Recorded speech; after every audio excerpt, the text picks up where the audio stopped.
The first case in the Chronicles of Sherlock Holmes. A scandal in Bohemia. This production is brought to you by Digital Archive. If you enjoy the content, be sure to like, subscribe, and turn on notifications so you don't miss the next story. And if you'd like to help keep these productions going, you can buy me a coffee at coff.ee/LokiAO357. The link's in the description. Your support truly helps. Thank you.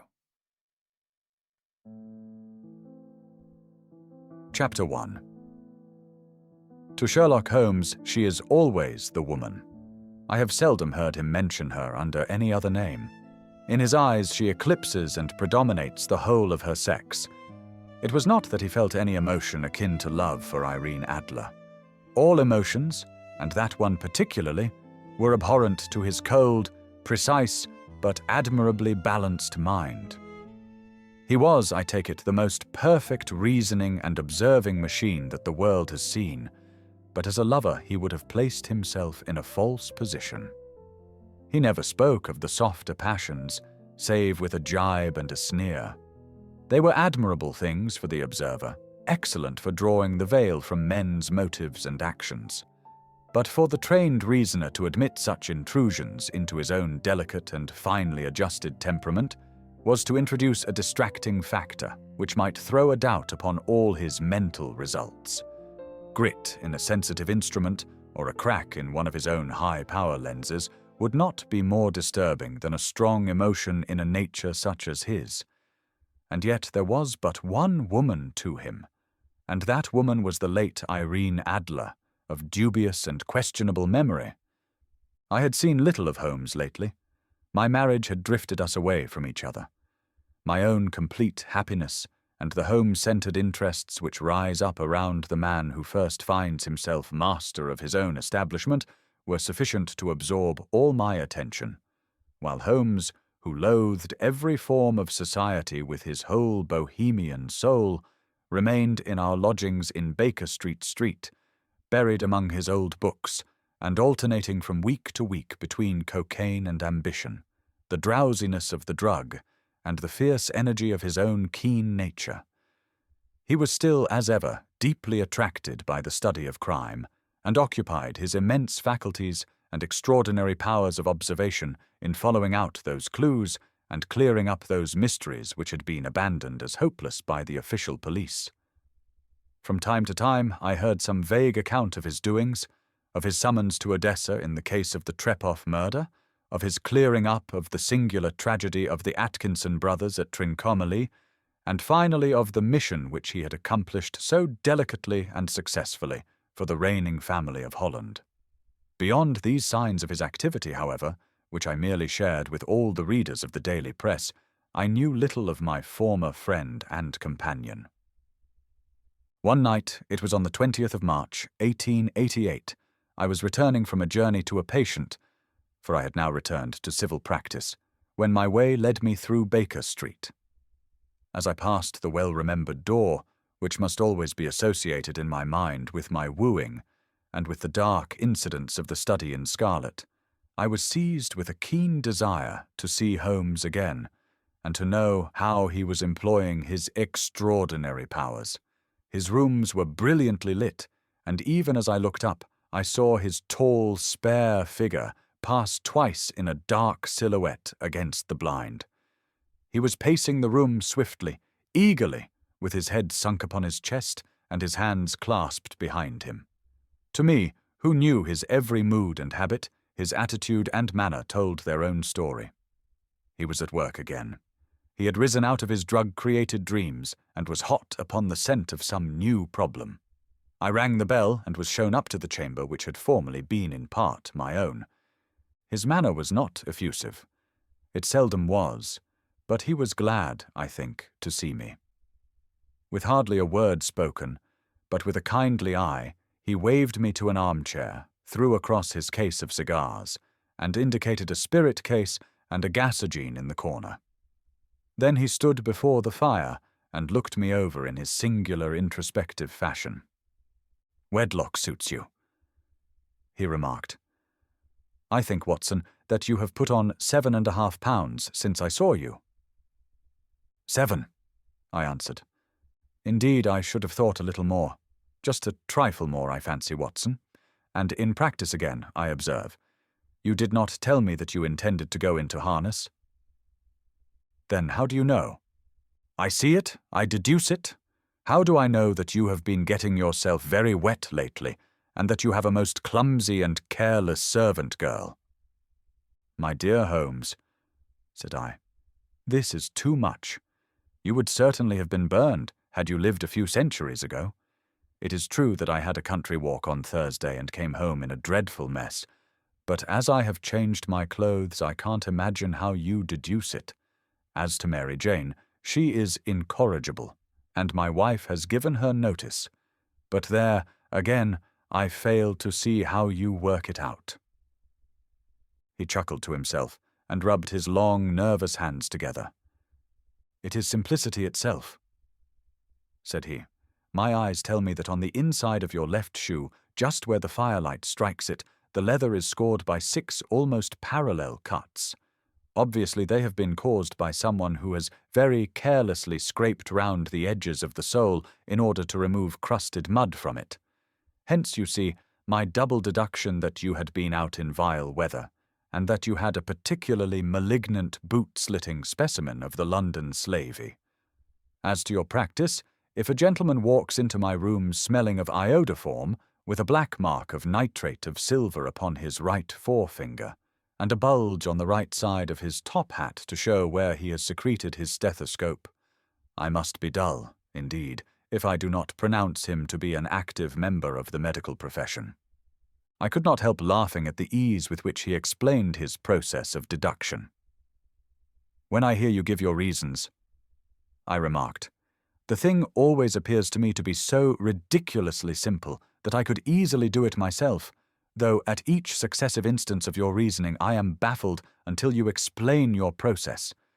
And yet I believe that my eyes are as good as yours." "Quite so," he answered, lighting a cigarette and throwing himself down into an armchair. "You see, but you do not observe. The distinction is clear. For example, you have frequently seen the steps which lead up from the hall to this room." "Frequently. How often?" "Well, some hundreds of times." "Then how many are there?"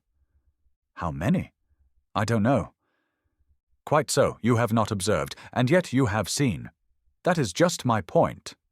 Now, I know that there are 17 steps, because I have both seen and observed. By the way, since you are interested in these little problems, and since you are good enough to chronicle 1 or 2 of my trifling experiences, you may be interested in this." He threw over a sheet of thick, pink-tinted notepaper which had been lying open upon the table. "It came by the last post," said he. "Read it aloud." The note was undated, and without either signature or address. "There will call upon you tonight at 7:45, it said, "a gentleman who desires to consult you upon a matter of the very deepest moment. Your recent services to one of the royal houses of Europe have shown that you are one who may safely be trusted with matters which are of an importance which can hardly be exaggerated. This account of you we have from all quarters received. Be in your chamber then at that hour, and do not take it amiss if your visitor wear a mask." "This is indeed a mystery," I remarked. "What do you imagine that it means?" "I have no data yet. It is a capital mistake to theorize before one has data.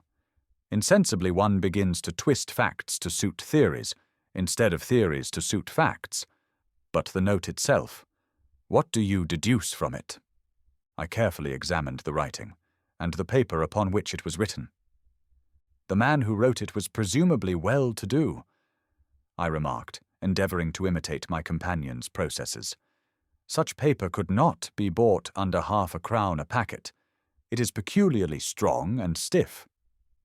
"Peculiar, that is the very word," said Holmes. "It is not an English paper at all. Hold it up to the light." I did so, and saw a large E with a small g, a P, and a large G with a small t woven into the texture of the paper. "What do you make of that?" asked Holmes. The name of the maker, no doubt? Or his monogram, rather? Not at all. The G with the small t stands for Gesellschaft, which is the German for company. It is a customary contraction like our co. P, of course, stands for Papier. Now for the EG. Let us glance at our Continental Gazetteer. He took down a heavy brown volume from his shelves. Iglo, Eglonitz. Here we are, Egria. It is in a German-speaking country, in Bohemia, not far from Carlsbad. Remarkable as being the scene of the death of Wallenstein, and for its numerous glass factories and paper mills. Ha ha, my boy, what do you make of that? His eyes sparkled, and he sent up a great blue triumphant cloud from his cigarette. The paper was made in Bohemia, I said.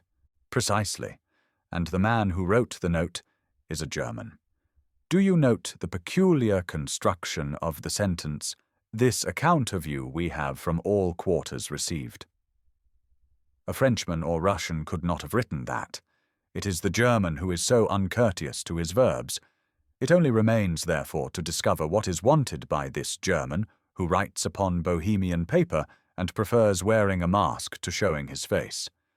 And here he comes, if I am not mistaken, to resolve all our doubts. As he spoke, there was the sharp sound of horses' hoofs and grating wheels against the curb, followed by a sharp pull at the bell. Holmes whistled. "A pair by the sound," said he. "Yes," he continued, glancing out of the window. "A nice little brougham and a pair of beauties, 150 guineas apiece. There's money in this case, Watson, if there is nothing else. I think that I had better go, Holmes." "Not a bit, Doctor. Stay where you are. I am lost without my Boswell, and this promises to be interesting. It would be a pity to miss it." "But your client—" "Never mind him. I may want your help, and so may he. Here he comes. Sit down in that armchair, Doctor, and give us your best attention." A slow and heavy step, which had been heard upon the stairs and in the passage, paused immediately outside the door. Then there was a loud and authoritative tap. "Come in," said Holmes. A man entered who could hardly have been less than 6 feet 6 inches in height, with the chest and limbs of a Hercules. His dress was rich with a richness which would, in England, be looked upon as akin to bad taste. Heavy bands of astrakhan were slashed across the sleeves and fronts of his double-breasted coat, while the deep blue cloak which was thrown over his shoulders was lined with flame-coloured silk and secured at the neck with a brooch which consisted of a single flaming beryl. Boots which extended halfway up his calves, and which were trimmed at the tops with rich brown fur, completed the impression of barbaric opulence which was suggested by his whole appearance. He carried a broad-brimmed hat in his hand, while he wore across the upper part of his face, extending down past the cheekbones, a black visored mask, which he had apparently adjusted that very moment, for his hand was still raised to it as he entered. From the lower part of the face he appeared to be a man of strong character, with a thick, hanging lip, and a long, straight chin, suggestive of resolution pushed to the length of obstinacy. "You had my note?" he asked with a deep, harsh voice and a strongly marked German accent. "I told you that I would call." He looked from one to the other of us, as if uncertain which to address. "Pray take a seat," said Holmes. "This is my friend and colleague, Doctor Watson, who is occasionally good enough to help me in my cases. Whom have I the honour to address?" "You may address me as the Count von Kram, a Bohemian nobleman. I understand that this gentleman, your friend, is a man of honour and discretion, whom I may trust with a matter of the most extreme importance. If not, I should much prefer to communicate with you alone." I rose to go, but Holmes caught me by the wrist and pushed me back into my chair. "It is both or none," said he. "You may say before this gentleman anything which you may say to me." The Count shrugged his broad shoulders. "Then I must begin," said he, "by binding you both to absolute secrecy for 2 years. At the end of that time, the matter will be of no importance. At present, it is not too much to say that it is of such weight it may have an influence upon European history. I promise, said Holmes. And I. You will excuse this mask, continued our strange visitor. The august person who employs me wishes his agent to be unknown to you, and I may confess at once that the title by which I have just called myself is not exactly my own. I was aware of it, said Holmes dryly. The circumstances are of great delicacy, and every precaution has to be taken to quench what might grow to be an immense scandal and seriously compromise one of the reigning families of Europe. To speak plainly, the matter implicates the great house of Ormstein, hereditary kings of Bohemia. I was also aware of that, murmured Holmes, settling himself down in his armchair and closing his eyes. Our visitor glanced with some apparent surprise at the languid, lounging figure of the man, who had been no doubt depicted to him as the most incisive reasoner and most energetic agent in Europe. Holmes slowly reopened his eyes and looked impatiently at his gigantic client.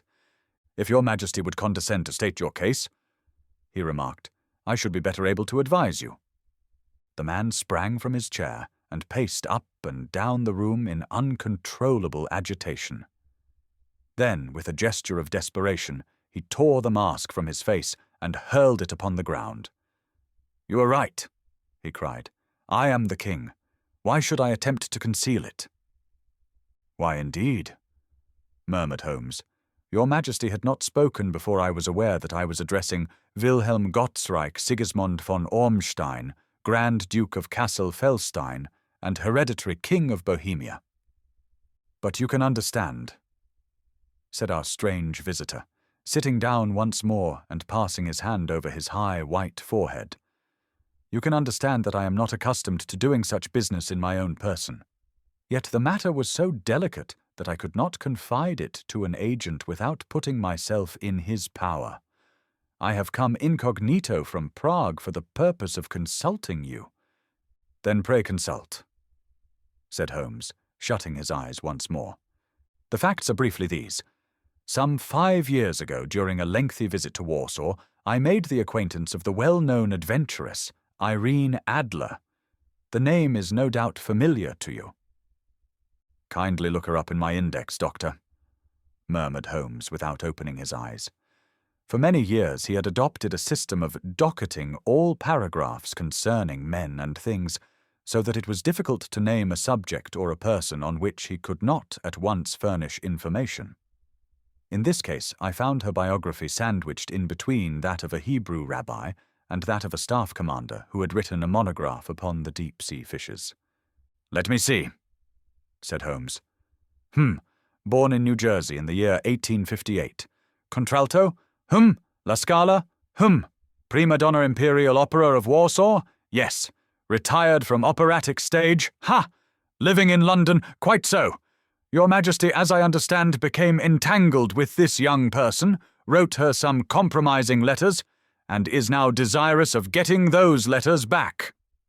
"Precisely so, but how— Was there a secret marriage?" "None." "No legal papers or certificates?" "None." "Then I fail to follow your Majesty.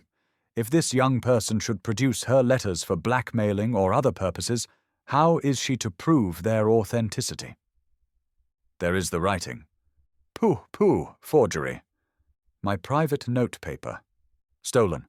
"My own seal." "Imitated." "My photograph." "Bought." "We were both in the photograph." "Oh dear, that is very bad. Your Majesty has indeed committed an indiscretion." "I was mad, insane." "You have compromised yourself seriously." "I was only Crown Prince then. I was young. I am but 30 now. It must be recovered. We have tried and failed. Your Majesty must pay. It must be bought." "She will not sell." "Stolen, then." 5 attempts have been made. Twice burglars in my pay ransacked her house. Once we diverted her luggage when she travelled. Twice she has been waylaid. There has been no result." "No sign of it?"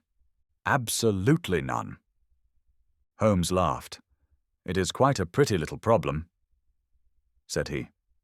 "But a very serious one to me," returned the king reproachfully. "Very indeed. And what does she propose to do with the photograph?" "To ruin me." "But how?" "I am about to be married." "So I have heard. To Clotilde Lothman von Saxe-Meiningen, second daughter of the King of Scandinavia. You may know the strict principles of her family. She is herself the very soul of delicacy. A shadow of a doubt as to my conduct would bring the matter to an end. And Irene Adler threatens to send them the photograph, and she will do it. I know that she will do it. You do not know her, but she has a soul of steel. She has the face of the most beautiful of women, and the mind of the most resolute of men. Rather than I should marry another woman, there are no lengths to which she would not go. None.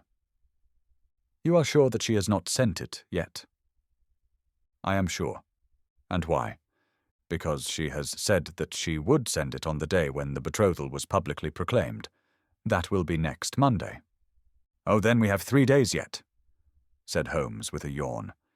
"That is very fortunate, as I have 1 or 2 matters of importance to look into just at present. Your Majesty will, of course, stay in London for the present?" "Certainly. You will find me at the Langham under the name of the Count von Kram." "Then I shall drop you a line to let you know how we progress." "Pray do so. I shall be all anxiety. Then as to money?" "You have carte blanche." "Absolutely.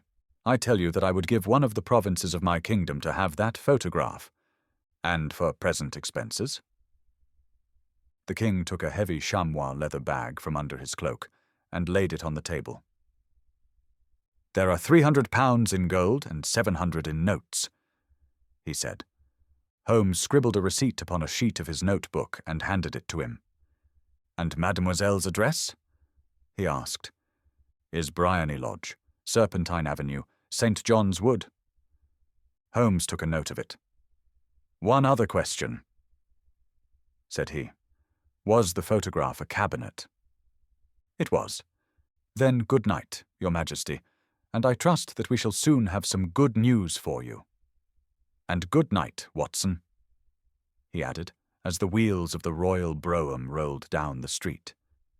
"If you will be good enough to call tomorrow afternoon at 3 o'clock, I should like to chat this little matter over with you." Chapter 2.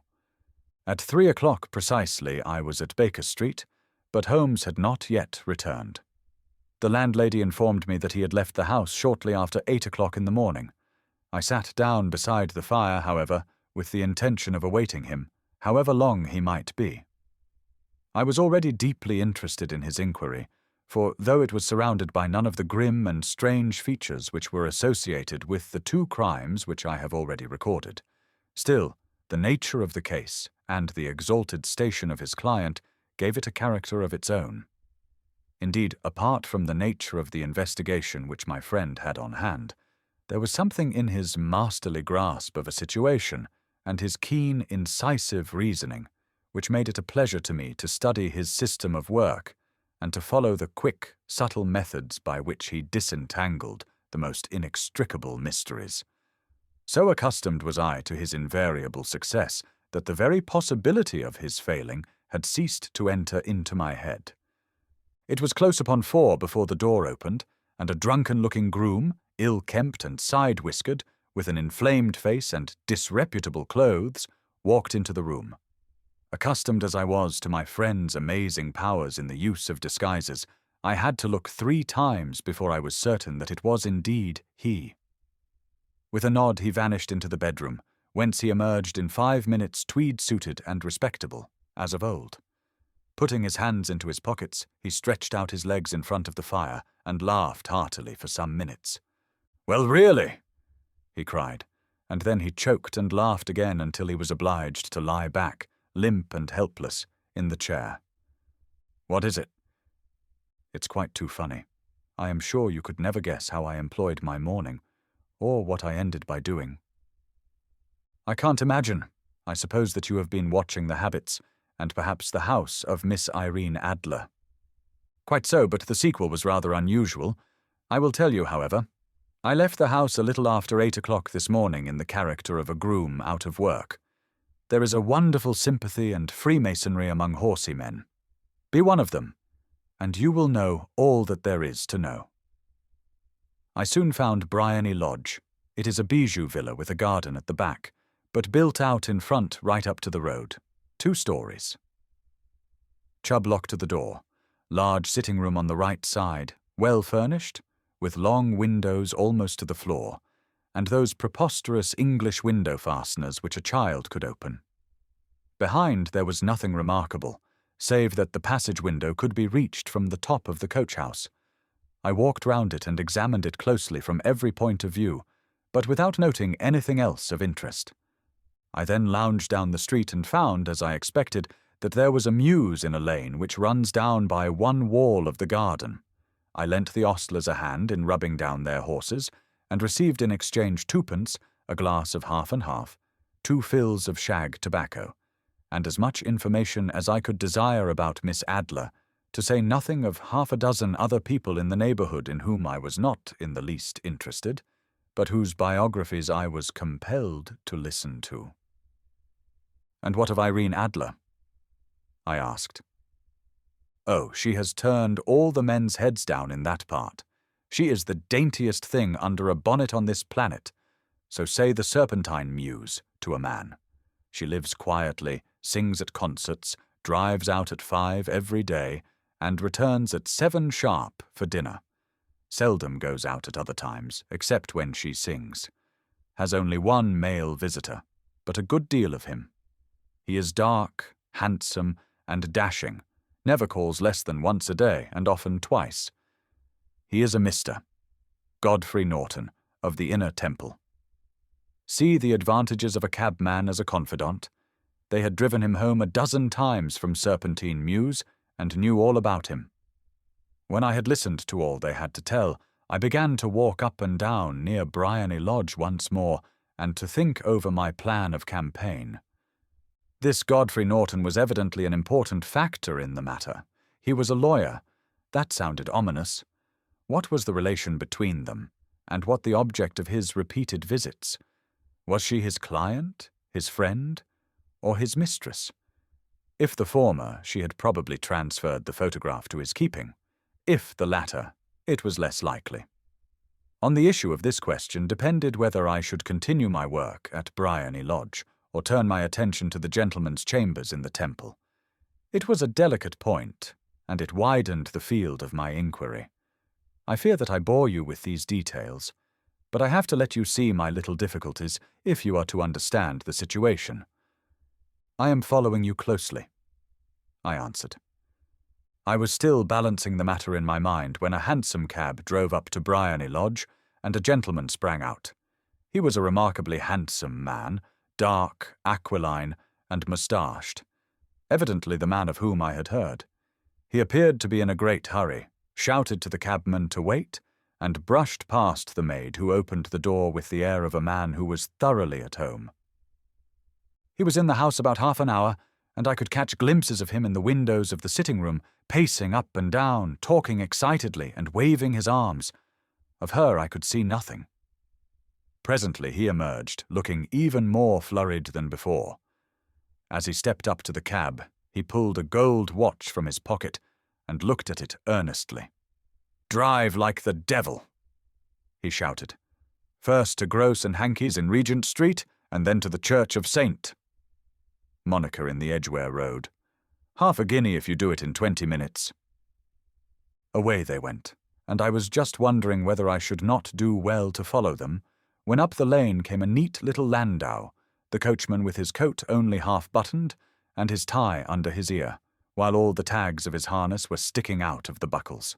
It hadn't pulled up before she shot out of the hall door and into it. I only caught a glimpse of her at the moment, but she was a lovely woman, with a face that a man might die for. "The Church of St. Monica, John," she cried, "and half a sovereign if you reach it in 20 minutes. This was quite too good to lose, Watson. I was just balancing whether I should run for it or whether I should perch behind her landau when a cab came through the street. The driver looked twice at such a shabby fare, but I jumped in before he could object. "The Church of St. Monica," said I, "and half a sovereign if you reach it in 20 minutes. It was 25 minutes to 12, and of course it was clear enough what was in the wind. My cabby drove fast. I don't think I ever drove faster, but the others were there before us. The cab and the landau with their steaming horses were in front of the door when I arrived. I paid the man and hurried into the church. There was not a soul there save the two whom I had followed, and a surpliced clergyman who seemed to be expostulating with them. They were all three standing in a knot in front of the altar. I lounged up the side aisle like any other idler who has dropped into a church. Suddenly, to my surprise, the three at the altar faced round to me, and Godfrey Norton came running as hard as he could towards me. "Thank God!" he cried. "You'll do! Come! Come!" "What then?" I asked. "Come, man, come, only 3 minutes, or it won't be legal." I was half dragged up to the altar, and before I knew where I was, I found myself mumbling responses which were whispered in my ear, and vouching for things of which I knew nothing, and generally assisting in the secure tying up of Irene Adler, spinster, to Godfrey Norton, bachelor. It was all done in an instant, and there was the gentleman thanking me on the one side, and the lady on the other, while the clergyman beamed on me in front. It was the most preposterous position in which I ever found myself in my life, and it was the thought of it that started me laughing just now. It seems that there had been some informality about their license, that the clergyman absolutely refused to marry them without a witness of some sort, and that my lucky appearance saved the bridegroom from having to sally out into the streets in search of a best man. The bride gave me a sovereign, and I mean to wear it on my watch chain in memory of the occasion. "This is a very unexpected turn of affairs," said I. "And what then?" "Well, I found my plans very seriously menaced.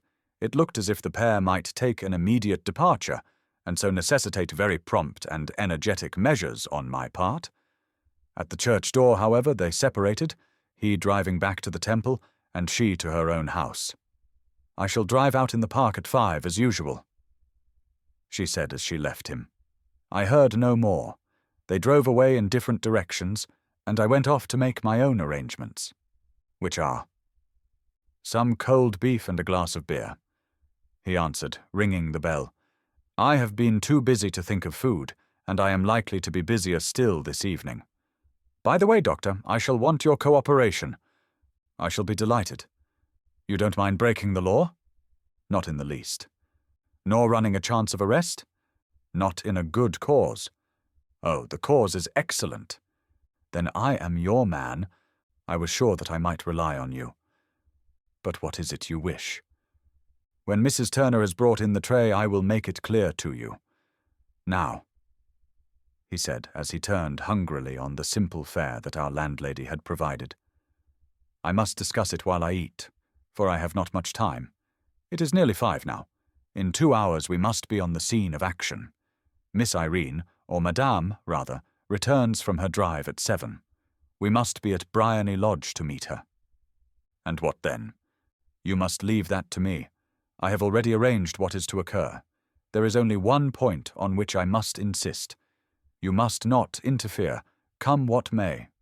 You understand?" "I am to be neutral." "To do nothing whatever. There will probably be some small unpleasantness. Do not join in it. It will end in my being conveyed into the house. 4 or 5 minutes afterwards, the sitting-room window will open.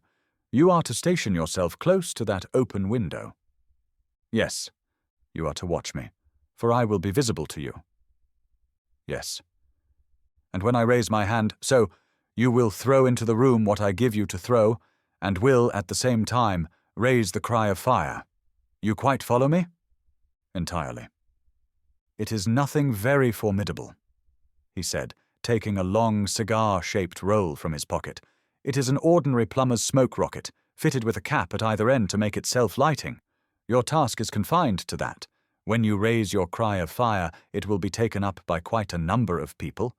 You may then walk to the end of the street, and I will rejoin you in 10 minutes. I hope that I have made myself clear. I am to remain neutral, to get near the window, to watch you, and at the signal to throw in this object, then to raise the cry of fire, and to wait you at the corner of the street." "Precisely. Then you may entirely rely on me." "That is excellent. I think perhaps it is almost time that I prepare for the new role I have to play." He disappeared into his bedroom and returned in a few minutes in the character of an amiable and simple-minded nonconformist clergyman. His broad black hat, his baggy trousers, his white tie, his sympathetic smile, and general look of peering and benevolent curiosity were such as Mr. John Hare alone could have equalled. It was not merely that Holmes changed his costume. His expression, his manner, his very soul seemed to vary with every fresh part that he assumed. The stage lost a fine actor, even as science lost an acute reasoner, when he became a specialist in crime. It was 6:15 when we left Baker Street, and it still wanted 10 minutes to the hour when we found ourselves in Serpentine Avenue. It was already dusk, and the lamps were just being lighted as we paced up and down in front of Bryony Lodge, waiting for the coming of its occupant. The house was just such as I had pictured it from Sherlock Holmes's succinct description, but the locality appeared to be less private than I expected. On the contrary, for a small street in a quiet neighborhood, it was remarkably animated. There was a group of shabbily dressed men smoking and laughing in a corner, a scissors grinder with his wheel, 2 guardsmen who were flirting with a nurse girl, and several well-dressed young men who were lounging up and down with cigars in their mouths. "You see," remarked Holmes, as we paced to and fro in front of the house, "this marriage rather simplifies matters. The photograph becomes a double-edged weapon now. The chances are that she would be as averse to its being seen by Mr. Godfrey Norton as our client is to its coming to the eyes of his princess. Now the question is, where are we to find the photograph?" "Where indeed?" "It is most unlikely that she carries it about with her. It is cabinet size, too large for easy concealment about a woman's dress. She knows that the king is capable of having her waylaid and searched. 2 attempts of the sort have already been made. We may take it, then, that she does not carry it about with her." "Where, then?" "Her banker or her lawyer. There is that double possibility. But I am inclined to think neither. Women are naturally secretive, and they like to do their own secreting. Why should she hand it over to anyone else? She could trust her own guardianship, but she could not tell what indirect or political influence might be brought to bear upon a businessman. Besides, remember that she had resolved to use it within a few days. It must be where she can lay her hands upon it. It must be in her own house. But it has twice been burgled. Sure, they did not know how to look. But how will you look? I will not look. What then? I will get her to show me. But she will refuse? She will not be able to. But I hear the rumble of wheels. It is her carriage. Now carry out my orders to the letter." As he spoke, the gleam of the side lights of a carriage came round the curve of the avenue. It was a smart little landau which rattled up to the door of Bryony Lodge.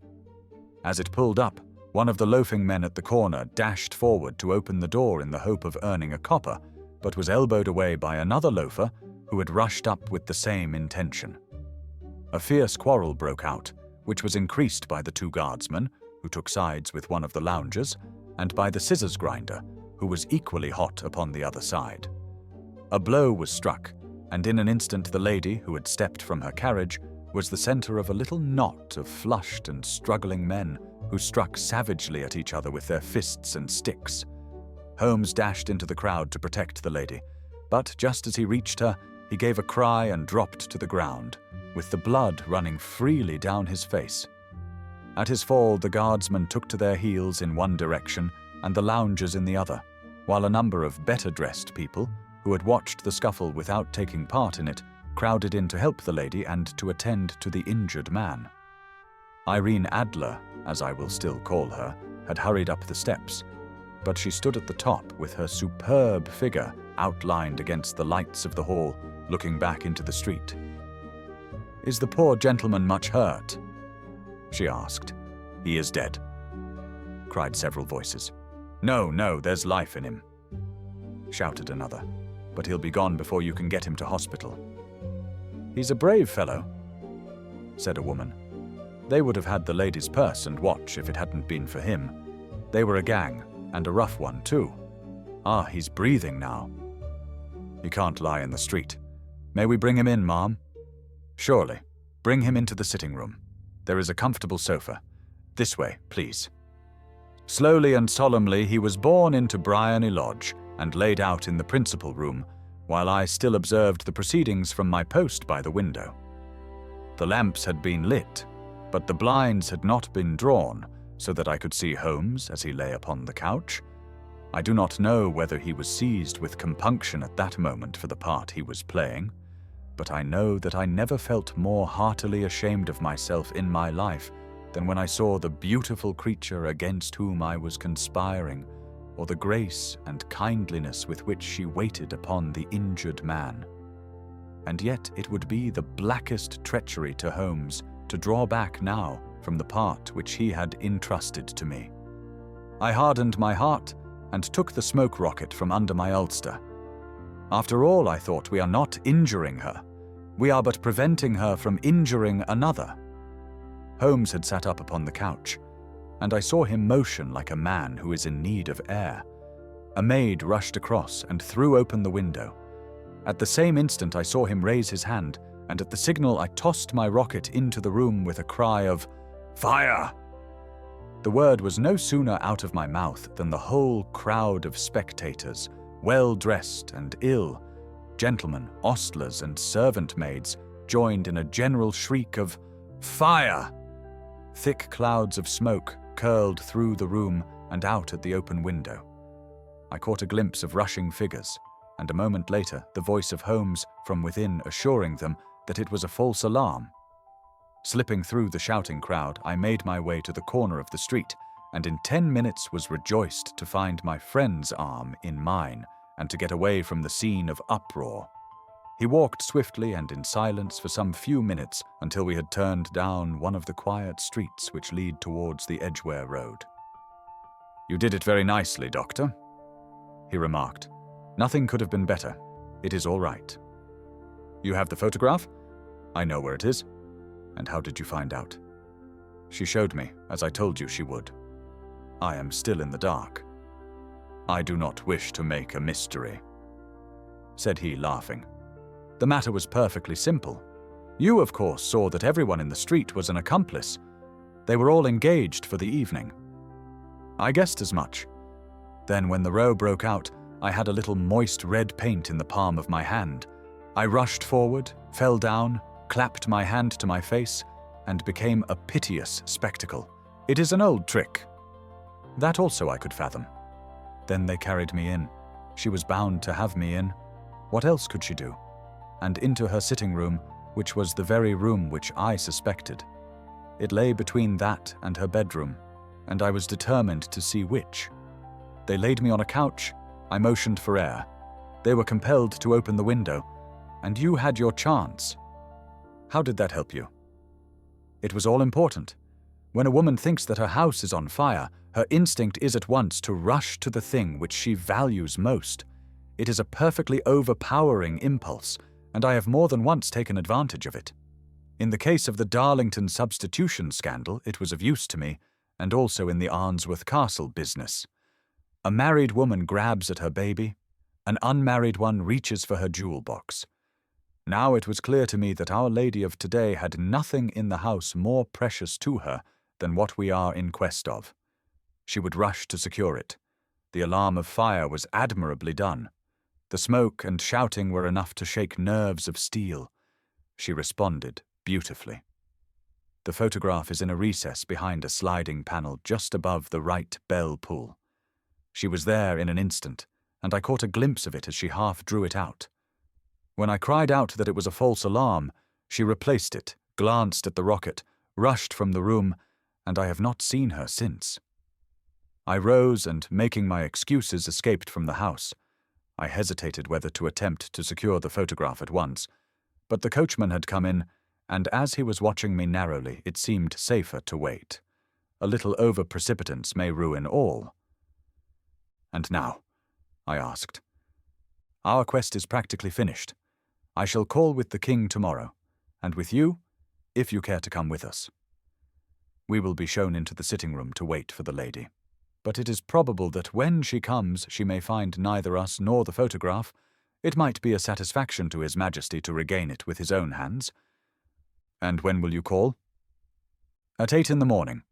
She will not be up, so that we shall have a clear field.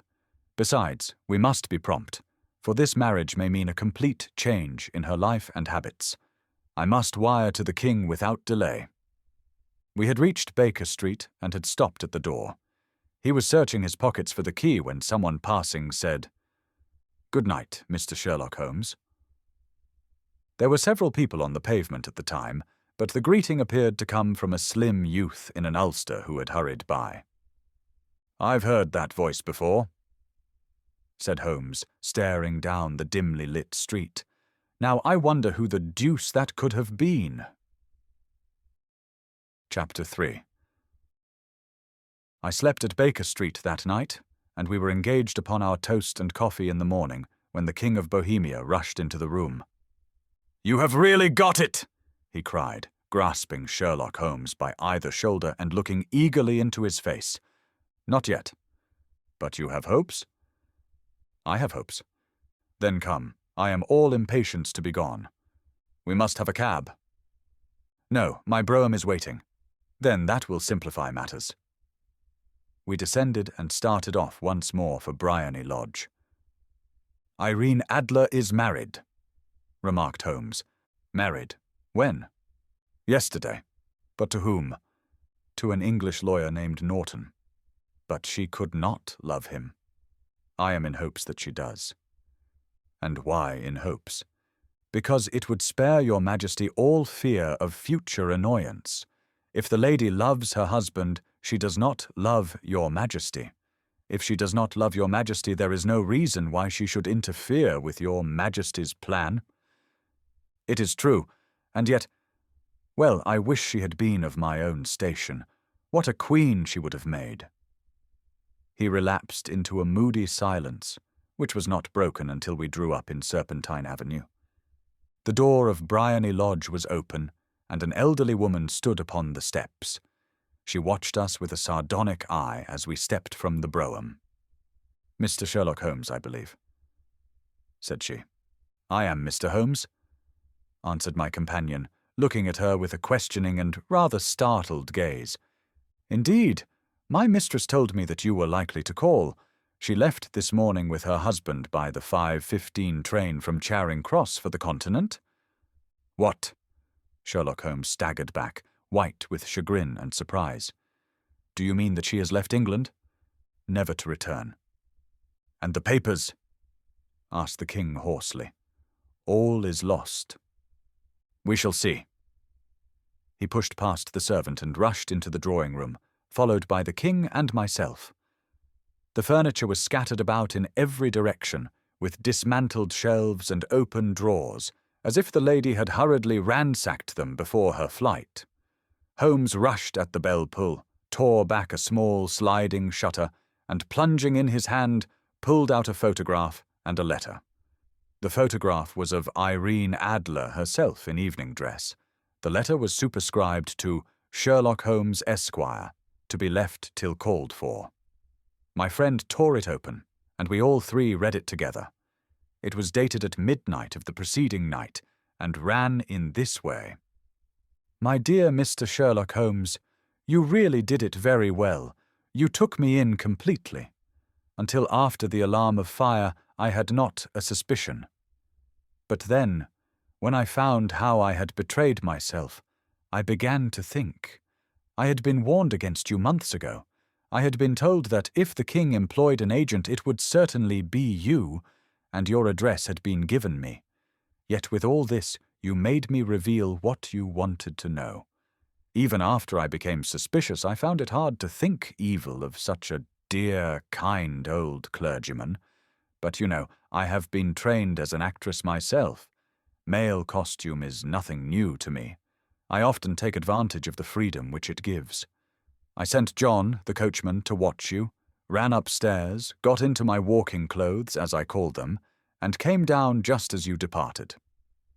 Well, I followed you to your door, and so made sure that I was really an object of interest to the celebrated Mr. Sherlock Holmes.